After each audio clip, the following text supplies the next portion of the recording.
Hello there, my wonderful Facebook friends and friends over on Steemit and wherever you're watching this, YouTube or wherever. Thank you, thank you, thank you. This is Terry Brock, and I wanted to thank you for all the great support. I was blown away with the outpouring of love and care and how you doing and stay safe and all this during Hurricane Irma that came through Florida. And matter of fact, my buddy Steve Shapiro, who's not too far from us here, his fiance lived just that far down the road from us, about a mile or so. He said the eye of the hurricane went right over us.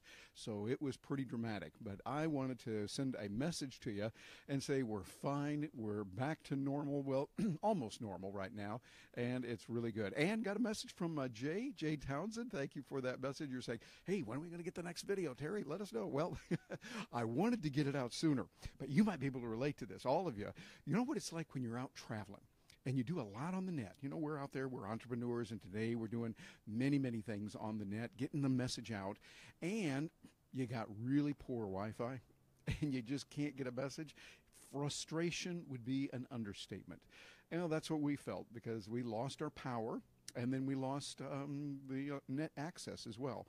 And bless their heart, I just wanted to kiss those engineers with Duke Energy, who is the one that gives us our electricity and power, and the folks at Spectrum, that's the provider of our net access.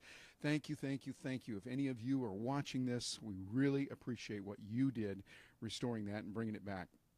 But, you know, being a speaker, being a writer, the communicator that I am, when you get through with something like this, you always think of, what is it that we've got to say? What is it that we want to learn from this? What are the messages and the learning? And I think that's kind of important. So I think of what my buddy Mark Sanborn said. Hey, Mark, hope you're doing well out there. Mark Sanborn says, we speakers always have the 3 points and a poem. Well, I don't have a poem today on this, but I do have 3 points that I look at and think, okay, what are the lessons that we learned from Hurricane Irma? But before I share those with you, here, I think I'm going to pick this up. You'll notice the last time when I did it, it was flopping back and forth. The video, I'm using my iPad here to record this and send it out to Facebook Live, and then we'll go from there. But I want you to see, here's what's happening now, what Florida looks like. There we are. It's back to the sunshine, and the lake is looking good and all that. And we see, of course, I would like to mention, there's Universal Studio and Harry Potter's World. We're looking at it right over here. Harry Potter's World looks like it survived.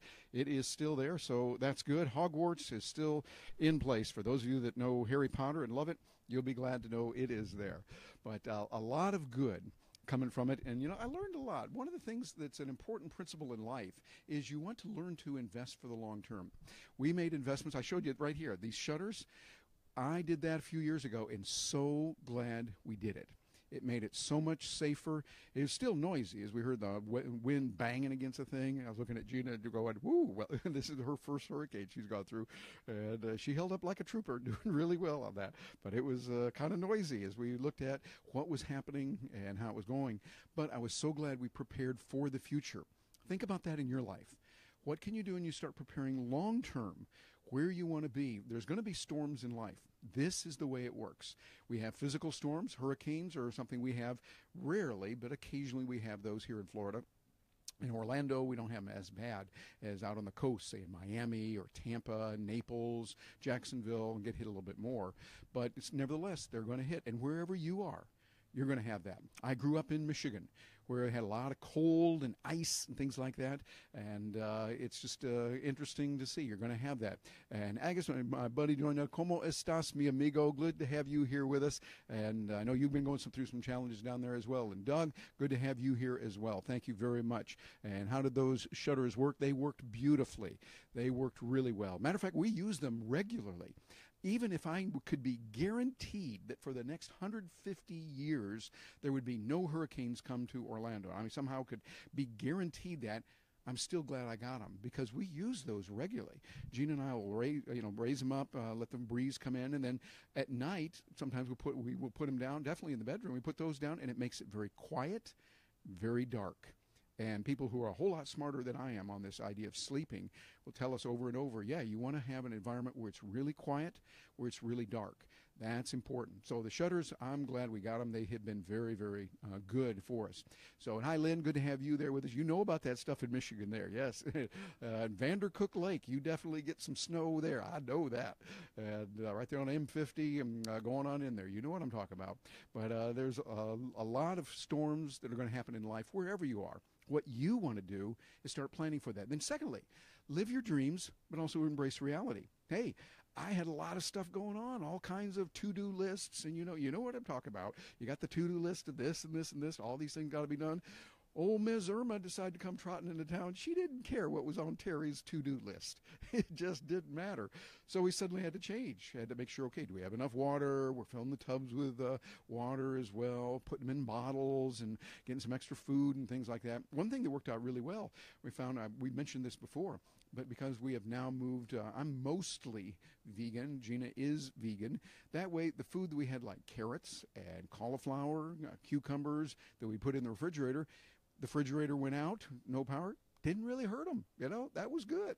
So yet another reason to consider going vegan. There's a lot of advantages to that. But plan for that. I want you to live your dreams, but also realize old mean Mr. Reality comes in there every so often and can distort it for a while. But what you do is you adjust, you get back into it, and you go at it again. And that's really, really good. Andy, I see your message here. Welcome back to the world, Terry. Thank you very much, and cheers to you over there in England. Hope you're doing well, and thanks for your support. So a lot of good is coming there. And then number 3, think like the ants. I love that analogy in the story. We've all seen ants. They scurry about, and they're doing their job. They are planning for winter. They know winter is coming. And so what they do is they say, okay, we're not going to cry about it. We're not going to write our congressman or something like that. Take matters into your own hands peacefully to do what you need to do in life and make your life better. So those are the 3 things that I see. And they're kind of interrelated there. Plan for the long term. Realize, okay, what you want to invest in is what's going to help you long term. The shutters, for instance, a really good investment, not just for the hurricanes, but regular living. Sometimes, like, for instance, as a speaker and traveler, sometimes I'll get back, and I'm really, really tired and I need to sleep during the day. It's nice. I can put the shutters down. Makes it very quiet. It's kind of like I've gone into my own little enclosure there, and it's quiet, it's peaceful, and it helps me a lot. So it's helping in many ways, but plan for your long term. And then live your dreams. Realize reality's coming along. Just adapt. Be flexible. Be able to roll with the punches. Really, really is important. And then number 3, think like the ants. Those little rascals are scurrying about all over the place, getting work done, focused, making it happen. That's what I want you to think about. So we're back to almost normal now. Got a couple other little items that we need to take care of, and we'll do that. But we're hoping we don't have another hurricane for a long time. Hey, punch that ticket this year. We don't need another one, okay? So you hear that, Mother Nature? We don't need any more of that coming around there. But a lot of good things happening. This next week, I'm getting ready to head up to, I've been really honored that they've asked me to be the Master of Ceremonies for a huge conference on crypto and blockchain, Bitcoin, for a company, a coin called Nexus, Nexus, Nexus. They're having the Nexus conference up in Aspen, Colorado. And I'm going to have some wonderful people there I get a chance to interact with, like, let's see, Jesse Ventura will be there. Ron Paul is going to be there. Andrew Napolitano is scheduled to be there. Roger Veer, coming over from Japan, going to be there. And Tatiana Moroz, great singer from up in New Jersey, be there. Lynn Ulbricht, going to be there, an activist, the mother of Ross Ulbricht, and she's going to be there. Jim Babb, also going to be there. So I'm looking forward to having my buddy Jim Babb from Philadelphia coming in there. We're just going to have, and a bunch of other people. So I'm really looking forward to that. Going to be honored there for 3 days in Aspen, Colorado. And it's still working right now to see if we can do something live. I'd like to do some live streaming. There's some really good opportunities, and particularly for today, as I'm sending this message out, crypto world is kind of going, oh my goodness, what's happening? China's doing some things saying, hey, we're going to shut this down. So the price of Bitcoin has been going down, and now we think, okay, what's going to happen? I can't make any predictions, can't tell you what way to do, and can't give any advice on finance, but I can say, hey, sometimes markets change, and it's a really good opportunity to buy. You don't want to buy when it's way up here. You want to buy when it's down low. So keep that in mind. But we're going to talk about that, and I'm looking forward to just being the MC, talking with a lot of people who are a whole lot smarter than me and know what's going on in the crypto space with blockchain, with Bitcoin, and to see what's around there, looking at the fundamentals of it, the economics of it, and where we stand. So a lot of good ahead. So stay tuned. But I wanted to send this one video here especially to say thank you, thank you, thank you to all of you who extended such wonderful love and care. It really meant a lot. It did.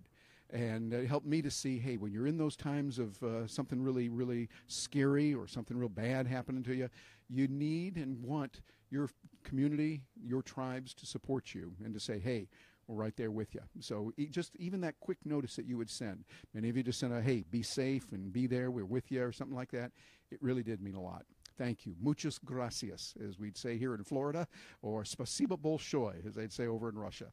So, hey, thank you very much. This is Terry Brock signing off, and I'll look forward to hearing from you. Please leave a comment. Let me know what you think, whether you're getting this on Facebook or Steam It, or maybe over on YouTube, wherever you're getting it. Please let me know. I really will look forward to hearing from you. Thank you, and have a wonderful day.